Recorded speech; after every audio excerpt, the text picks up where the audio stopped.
درنو اوریدونکو د پښتو ژبې ستر لیکوال ژبپوه او شاعر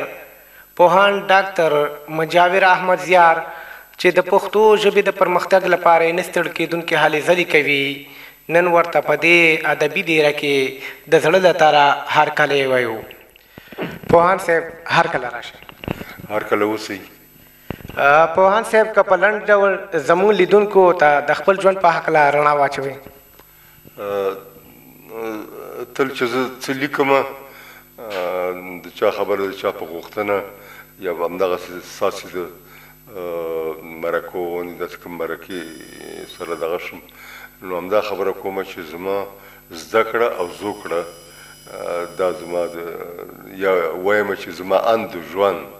دا سره یو ځای کار وم، ځکه چې کوم وخت نه زه پوه شوی یم زما زده کړه پیل شوې ده او بیا همداسې پر مخ تللی یم او نو دغه ژوند او اند یا زما ځانګړی ژوند او زما زده کړیز او بیا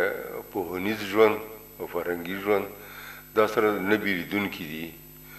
او که څوک بیا پوښتنه وکړي چې کله زیږېدلی یم پخپله خو ما ته پوره هغه نه و، د خپلې کورنۍ له هغې نه د ویناو له مخې دومره وایم چې زه همدا څه کال 83 کلنۍ ته رسېدلی یم، یعنې 83 کاله پخوا د ننګرهار په مدینه کې زیږېدلی یم او له هغه ریښه چې په خوب بد پوه شوی یم ښوونځی مې پیل کړی دی، ښوونځي پسې پوهنځي او پوهنتونو پسې بهر ته تللی یم او دغه ټول زما ژوند یې اوس دغه 12 کاله وشو چې په دغه جبري کډوالۍ باندې زه اړوتلی یم او راغلی یم په انګلستان کې اکسفورډ کې اوسېږم او بیا هم د پښتو څېړنې او په تېره د پښتو نوې ژبپوهنې په برخه کې لګیا یم کار کوم. پوهاند صاحب تاسې شعر او شاعري ته څه وخت مخه راړولې ده او په خپلو شعرونو کې هم کوم شعر ډېر خوښېږي؟ د شعر و شاعرۍ باره کې باید ووایم چې تر هغې مخکې چې زه د یو څانګې یو علمي څانګې یو مسلک خاوند شوم، ژبپوهنه ولولم، نو د مکتب له وخت نه د ښوونځي د 8 یا 9 ټولګي څخه ما د شعر مشق پیل کړی و او ورو ورو خلکو راته شاعر وویل او ما همداسې پسې څو پورې چې زه مثلا بهر ته راتلم او زده کړې مې کولې په یوروپ کې، نو خاصه ډېر شعرونه مې لیکلي وو او د شاعر په نامه باندې مې نومول کېدم او دغه شوق همداسې پاتې شو پسې په بهر کې او دننه د څېړنو په ترڅ کې او د لیکنو په ترڅ کې او د تدریس او د ټولو فرهنګي او علمي کارونو په خوا کې کله کله شعر ته او نور ادبي ذیلونو یا ژانرونو ته مې مخه کړې ده. شعر مې لیکلی دی، په شعر کې مې هڅه کړې ده چې د فورم کې بدلون راولم او په خوا کې او تر دې پورې چې د شعر دپاره مې د آزاد شعر دپاره مې هم یو مبارزه مخته کړې ده او هغه یو غورځنګ بڼه مې ورته ورکړې ده دا 13 کاله. نو د شعر و شاعرۍ سره زما اوس اړیکې دومره ټینګ شوي دي چې هر څه کوشش وکړم ځان ترې نشم خلاصولی او نور ادبي دغه مې لیکنې مې کړي نثر کې او داستاني لیکنې هم لرم، رومان لرم،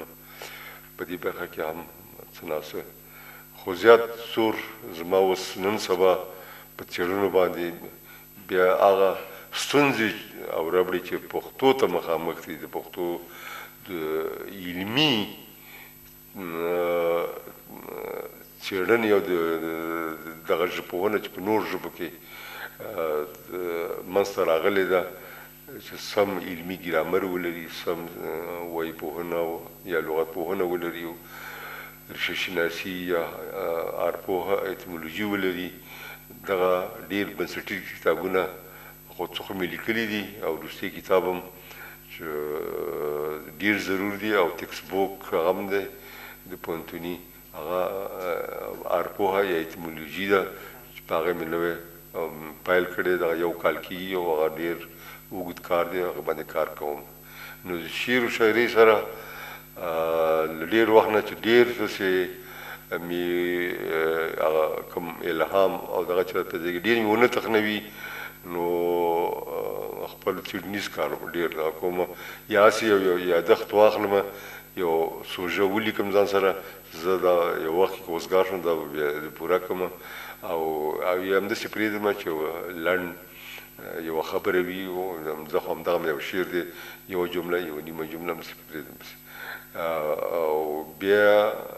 که ډېر داسې بد دغه راشي دغه تراجیدي خواته او د غمونو ناورینونو یا د چا خبره ویرنې ته مې ډېر دغه کېږي، او زه اړ مې باسي چې زه د یو چا په شهادت، بې ځایه شهادت باندې چې د وطن دپاره، د وطن په لار کې، د خپلې سیمې، د خپلې ټولنې په لار کې د خپل ژوند لاس ورکړی دی، دغه په ځان باندې دغه ګڼم چې دا باید ارومرو دا پورې ور ادا کړم، یو ویرنې ولیکم. لکه واخلې په دې 2 کالو مخکې د دغه شهیدانو چې په میوند کې نګاریانې لغمانیان تللي وو، هلته سرونه یې ترې غوڅ کړي وو، نو دا ماته یو دغه راغی چې دا څنګه زه پرېږدم. نو په یو ورځ مې دا څېړنه یو خواته کېښوه او دا شعر مې ولیکه په آزاد فورم کې چې دا شهیدان د هغه شهیدانو چې د انګریزانو په ضد جنګېدل هغو سره یو ځای شول په هغه هدیره کې، خو د دوی نه سرونه دي ظالمانو غوڅ کړي چې مقصد هم دغه طالبان دي، او هغه خپلوان یې پسې راځي. خپلوان یې څه راځي؟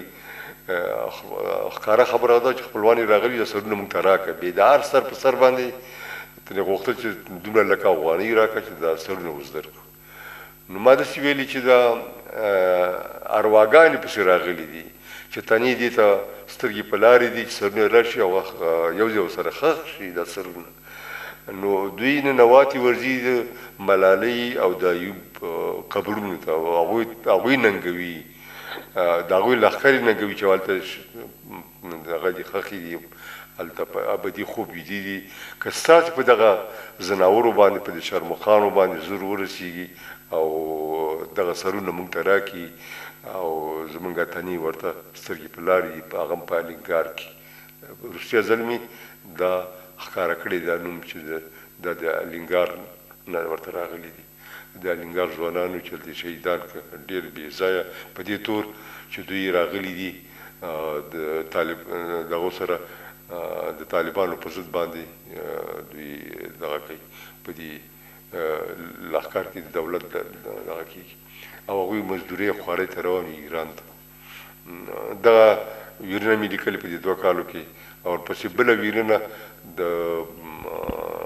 چې په هغه د غزل په فورم کې دی دغه روحاني چې هلمندی چې دی دغه شو، دی شهید که یو هم په هغه باندې لیکلی دی.